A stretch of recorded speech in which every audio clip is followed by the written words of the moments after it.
Isabel, one of the developers of Pupperazzi, and this is Mellowstone, our nature park level. And over here, I can collect this black and white film, which I think looks particularly good here at the nature park. I have to pet every single dog still, even after working on this game for 2 years. And if I just look around, you can see that there's plenty of dogs up to all kinds of outdoorsy activities. And in this big cave here, they've got a bit of a mining operation going on. Or they think they do, maybe. Some of them are sleeping on the job. And now if I go over to my request screen here, you can see that I have an objective, which is to give Sea-Dog this photo of a dog on a minecart. And I'm going to try and make that happen so that I can progress. Alright, so I've got this fisheye lens from him, which I can go over and edit my camera and add that fisheye lens.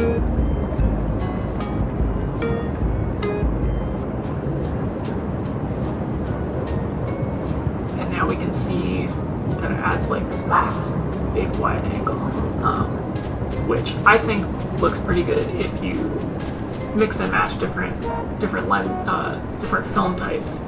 So if I pick this one up, this one has kind of more of a candy coated vibe to it. I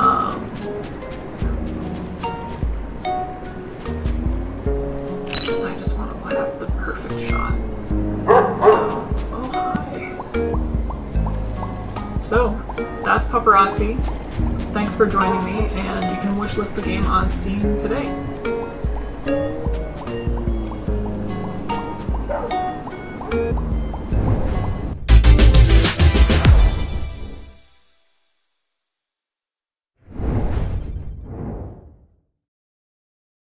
Hello everybody and welcome to Stray-Phone Studio. We're a 10-people indie team based in Zurich, Switzerland, but today it's only me and my homie Roger who's helping to record the video. And we're happy to present you our latest game, The Wandering Village. The Wandering Village is a city-building simulation game. Here you can see your little villagers at work, gathering resources and planting different crops, and also the center of the city where they're constantly expanding, building up new structures. But there's a twist, because this is not just any village. It's actually built on the back of a huge walking creature. The game is inspired by the Ghibli movie Nausicaä of the Valley of the Wind. In our game's world, dangerous plants are spreading all across the Earth's surface, and so people have to escape their villages and find shelter somewhere else. Some of them climbed onto this huge wandering creature and made it their new home. And now they need to keep those plants away from it. This is one of the examples for our game's core concept, symbiosis. People are trying to live together with the huge animal and survive in this new strange world. At its heart, The Wandering Village is a classical city-building game, with resource chains and researching new buildings. But of course, living on the back of a wandering, huge, breathing being adds quite a few new twists to the genre. The idea for the game first sparked into our heads when me and my business partner Micha were walking through an exhibition and saw a gorgeous concept art of a city built on the back of a huge animal. We looked at each other and both said at the same time, "Hey, I always wanted to make a game just like that." And so it was clear what our studio's next project was going to be. Once we told the rest of the team about the idea, everybody was very hyped about it, especially our artists.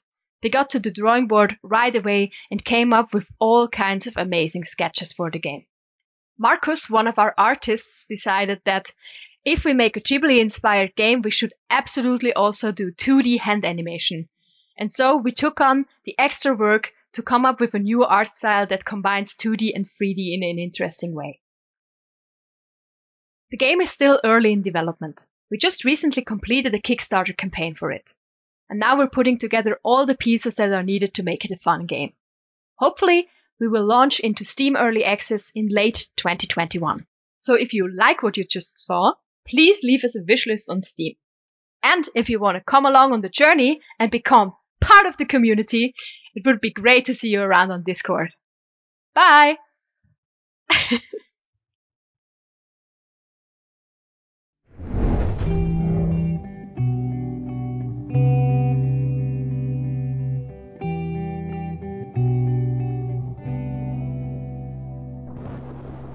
Welcome to Hello Neighbor 2. This is the sequel to the genre-defining stealth horror game Hello Neighbor.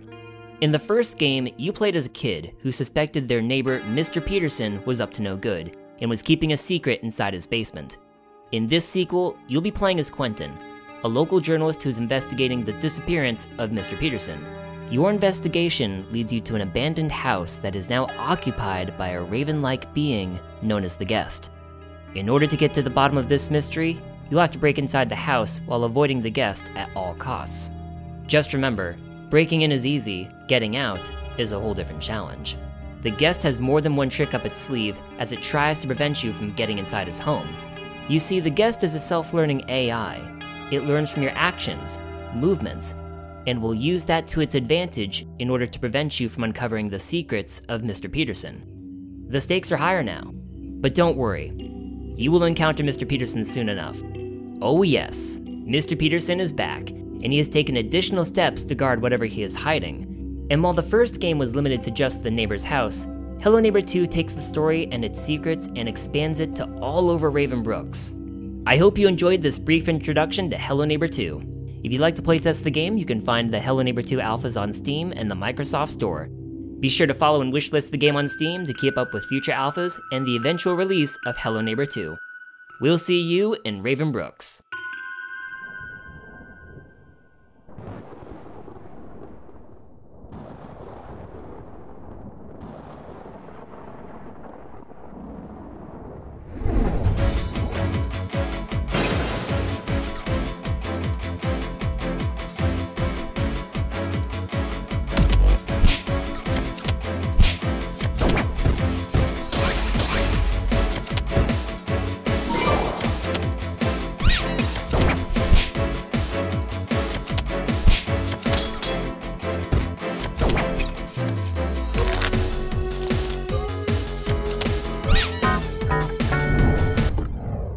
Yo, I'm Neil. I go by Aerial Knight Online, and this is a developer commentary of me playing my game, Aerial Knights Never Yield.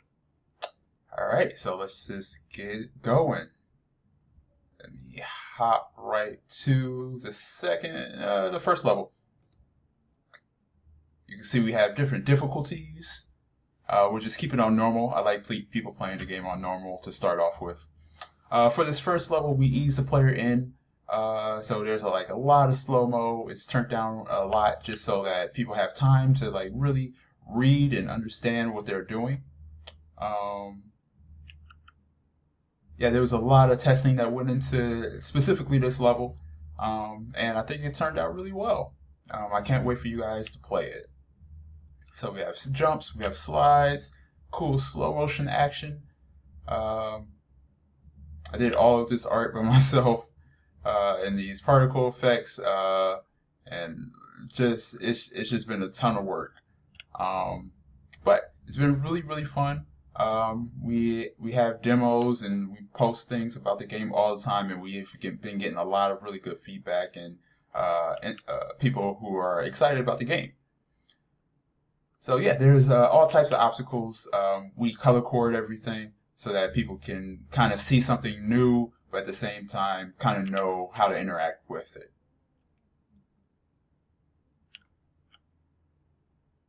So yeah, I put all types of cool moves and acrobatics in the games just to mix things up so it wasn't the same jump and the same slide every time.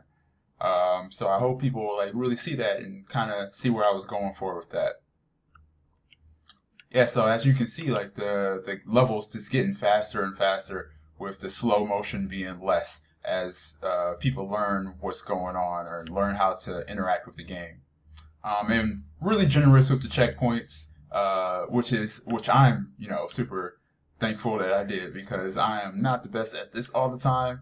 I can get past a really easy tutorial, but then it starts, speeding up. And you always have the option to dash if you're super brave and you think you can just run through it like I just tried to and failed. But I hope you enjoy this look at Aerial Knights Never Yield. You can follow me on Twitter at Ariel_Knight. I post things about the game all the time. We have a lot of really cool announcements coming up. I hope you stick around and play the game when it comes out. So, thank you.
Hi, I'm Zaldry Nelson Jr., narrative lead on Skatebird, a game about being a little bird on a little skateboard in a big world and doing your best. Today we're showing off the office level. You'll kickflip over business periodicals, collect abandoned snacks, grind on rails made of paper clips, and really soak in that existential startup culture dread. Your big friend, the human in your life, has a job which sucks. Here. They're depressed. They can't spend time on the things they love anymore. It's a big mood. So, at this point, about midway through the campaign, you have found a way to infiltrate the office where they work in your quest to make their life better, and make space for your big friend to find time to play with you again in the process. In case you were wondering, those are not wine bottles you're grinding on, they're, special juice. The major focus of the project has been finding a way to blend the shenanigans of a physics game with the smooth, satisfying gameplay you'd find in something like Tony Hawk's Pro Skater. Launching yourself off a ramp, panicking midway through, being certain your fingers or the controls might fail you, and somehow landing end over end. Safe. Coincidences, and mistakes, and happenstance, and split-second ideas resulting in magic. Speeding away with your combo intact, even if it seemed that shouldn't have happened in the first place. You're not quite sure how it happened, but you can't wait to do it again. This process of discovery and messing up and trying again anyway is the heart of skateboard, because sometimes doing your best just means trying it all. Skatebird is coming soon in 2021, and this is just one of the many incredible levels we've got in store for you. So, wishlist it on Steam and keep a lookout. Thanks so much for watching. These blocks are a familiar sight during March.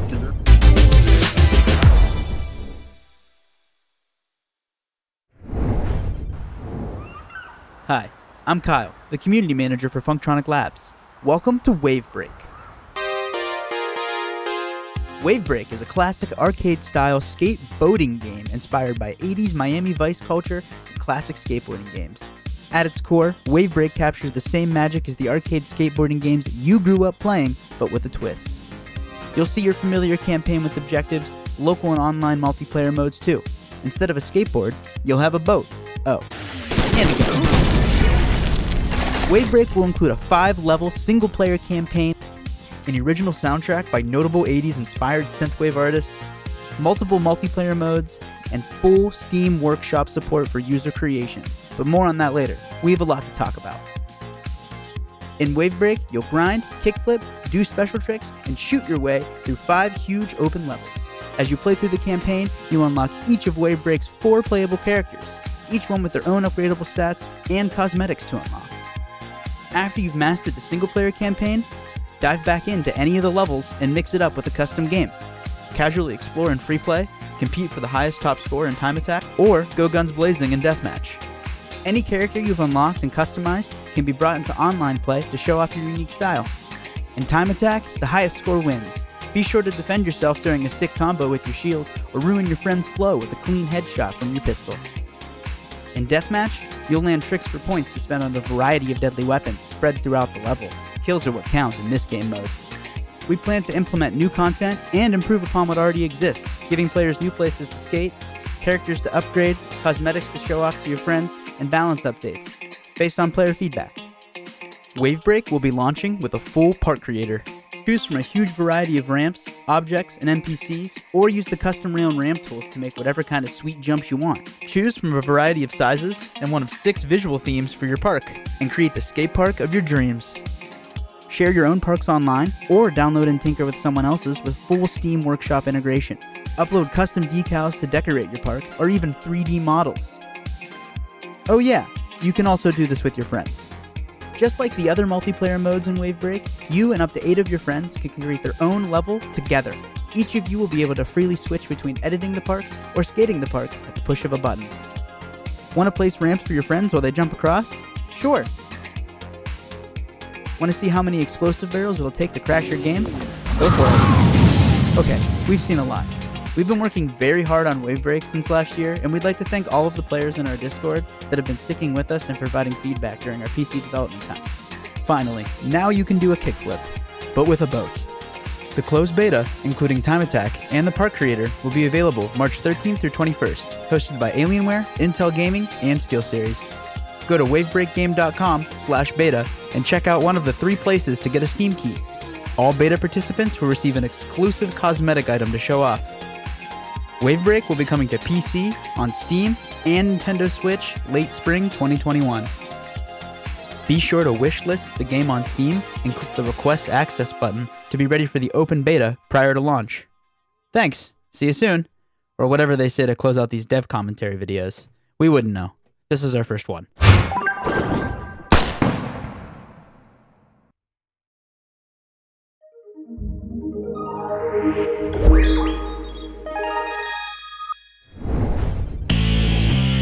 Hey, this is Dave Horn, executive producer of Action Arcade Wrestling.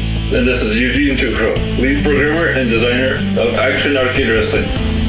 Action Arcade Wrestling is a fast and fun, over-the-top wrestling game, paying tribute to the golden era of arcade wrestling games, like WrestleFest, Saturday Night Slam Masters, and WWF WrestleMania. To capture the look and feel of those great 16-bit wrestling games, we went with a cel-shaded visual style to capture the retro feel and colorful backdrop of those glory days.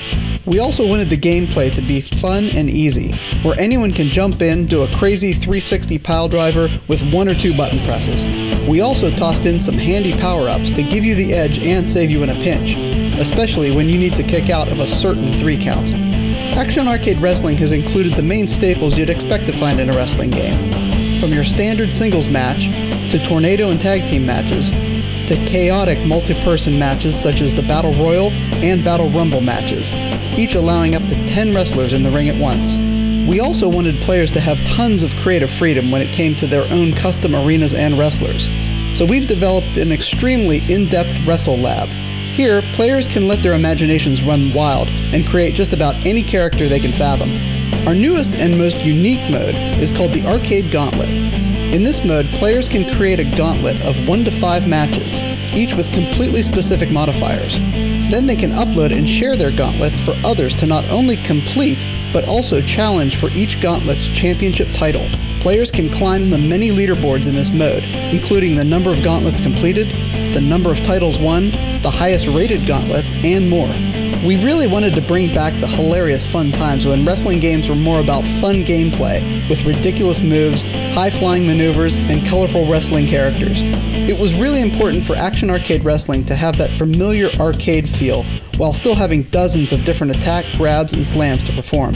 Action Arcade Wrestling will be coming out to Xbox One, PlayStation 4, and Nintendo Switch this spring. We hope you enjoyed this video. Thank you, and we'll see you in the ring soon.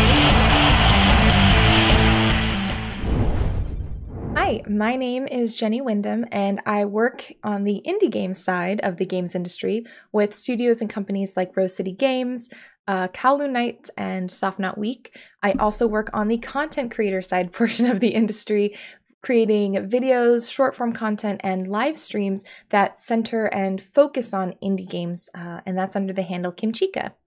I'm excited about a lot of things that are happening in the games industry right now, but there are two that come to mind that I wanted to share. And the first is that the lines are continuously being blurred between AAA and indie studios. And to another extent, the lines are continuously being blurred between genres of games. That's really exciting to me because we not only have more and more indie studios seeing the levels of widespread popularity and recognition normally reserved for studios that have larger budgets and or teams, but it also signals to me that players are increasingly excited to reach out of their comfort zones, try a wider range of titles, experience more stories, and be excited about blending genres together and see what else this medium can come up with. And that's really inspiring. I'm also excited about and hope to see more of increased attention paid towards representation and accessibility throughout all facets of our industry. Not only within the games themselves, through elements like characters, the stories being told, accessibility options again, so that everyone can play our games, but taking a look at the teams who make the games that we play. There are already people consistently speaking up about practices in our industry, whether it's looking at hiring practices, retention, crunch, equity among teams. And we're absolutely still working towards progress, but I'm hopeful because, again, especially over the past year, I've seen those efforts being made in various spaces with people speaking up, standing up, and really trying to make sure the industry is a safe and sustainable place for everyone so that developers can continue making the games, we can get even more voices and stories in here, and players can enjoy that wider range and that richer experience that our developers have to offer.